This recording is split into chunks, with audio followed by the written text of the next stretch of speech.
Explorer 250 version 2. Ito yung stock niya na engine. Yan yung stock niya. Tapos yung stock niya dito sa likod. Tignan natin ito.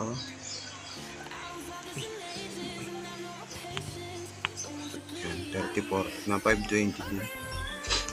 Kaya hindi siya, para sa akin, hindi siya ganun ka swak. Ito siguro mas maganda takbo. Pinalitan ko lang 34. Bili ko lang dito 90 pesos lang. Ngayon yung kasukat niya. Kung nagtatanong kaya engine niya. Kasi yung likod, di ko naman muna papalitan. Ito lang muna. So, medyo mahirap lang ikabit to dito. So, kailangan ang gawin nyo. Kung wala kayong chain cutter or yung kasi meron tong master link. Kaso baka naman mahirapan kayo ikabit. Kaya ang ginawa ko, wala rin ako nun. Ay, sinubukan ko siya tanggalin kahapon pero di ko naman matanggal. Kaya bali ang ginawa ko, yan, ito. Tinanggal ko to. Kasi bumili pa ako ng pamihit eh. Yan, tinanggal ko to. Niluwagan ko to. Ito yung sabla. Yan, tinanggal ko siya. Bumili pa ako nito. Nga pala kung magtatanong kayo, yan. 19. Ito, yung nut para dito. 19 yan. 19 yan. Sukat dyan. Sukat 19. Ngayon, itong mismong bolt niya, yung ulo, 18 lang to. Yan Ito 18. Ito yung 18 ko. Pinili ko rin to, slider ko. Pinili ko dito 120. Ito, yan. 18 yan. So yung number niya. Where is yan? Number 18. 18. Subukan natin Yan. Diba? Hindi papasok. Ayaw pumasok. Pero dito papasok yan. 18 kasi to. Yung bolt niya. 18. Ngayon alam niya na. Ito 19 19 para dito sa nut. 19 dito yung nut. Ito 18. Dito niya tatanggalin niya. Kasi ito tatanggalin niya din. Ngayon alugin niya lang. Isagad nyo. Iguwit naman yan. So isagad nyo lang. Pag nasagad nyo na dun, tapos ipaling nyo lang dito yung gulong ng konti na papunta rito. Ganun. Kasi ito papasok. Saka nyo tirahin dito. Tatanggalin yung ganyan. So pag natanggal nyo yan, palitan nyo na. Ito na nga yung pinat ko na to. Kyokai brand. Japan quality.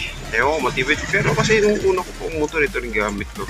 Yan yung kasukat niya. Honda XL R200. 520 na 14. Subukan nyo lang din yan. Medyo madali siyang tanggalin. Yung stock. Okay, stock. Madali lang tanggalin. Pero pag kinabit mo na tong 14 tip, mahirap ikabit. So kailangan ganun nga, nagagalawin nyo to. Tanggalin nyo muna. Ayan, tamo medyo makapit na. Hindi ko pa na ikakabit lahat yan. Medyo maigpit. Kasi bago pa rin to eh. Ayan. So yung stock natin na 13 tip. So tanggalin muna natin ito. Para makita nila yung mga ngipin naman to. So ayan, ito yung 14 din natin. So yun nga, hindi na may tutok na. I-adjust nyo lang ito, tapos tatanggalin itong niya, pati sa likod. Tapos ito, pwesto nyo lang sa ganyan. Yan, tagilid nyo lang. Sagot nyo lang doon. Tapos, ganito nyo. So, tignan nyo kung nakasagad. Ngayon, para makabit nyo itong 14 tip din. Yung stock kasi nito 13 tip. Yan. So, ito, yung ngipin, itapat nyo na. Yan, iikot nyo ng ganyan. Medyo mahirap na ito kasi wala naman tayo. So, ito yung ginawa ko. Ang ginawa ko lang ito.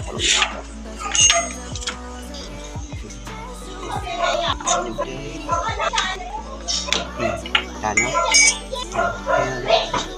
Sabi ko na yung 14 tip dyan. Yung sunod na yung review natin kung bakit. Babalik na lang ito. Ito yung lapate. Ito yung binibok. Ganyan ang balik. Hindi ko siya.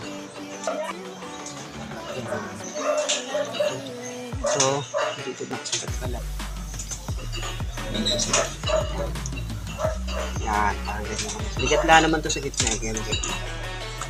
So, dito po nyo yan. Tapos, yung bolt. Lagyan natin. Yan, kailangan tanggalin yung master din sa akin. Hirap ako sa tanggalin yung master din. Wala akong plan. Kaya, okay na. Medyo maanda lang tayo. Adjust na lang. So, yun lang. Kung ganun lang kung paano nyo ikakabit yung putin. Kasi stock natin 13 to. Medyo maubong kasi. Saka mabilis mawala yung parang lakas. Ilang RM lang. So, gagamitan ko ng segunda. Ito, susubukan natin to kung maganda yun. So, yun lang. Okay na. Thank you.